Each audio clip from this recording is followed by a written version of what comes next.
En aquest espai s'instal·larà la futura estació intermodal de la Sagrera, un nus estratègic que rebrà una mitjana de 100 milions d'usuaris anuals i connectarà de forma més ràpida Barcelona amb Europa.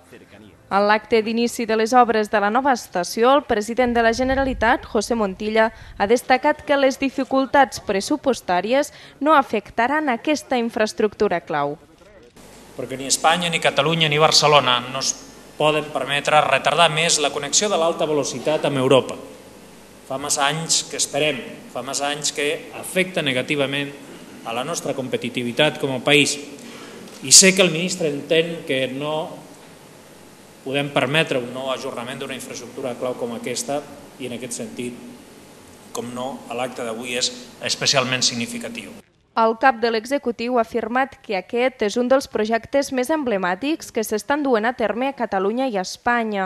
De fet, es tracta del soterrament ferroviari més important d'Europa a l'actualitat, amb 38 hectàrees de superfície. A més, Montilla ha afegit que calen projectes, actituds i gestos com aquest per trencar el cercle viciós de crisi, desànim i atur.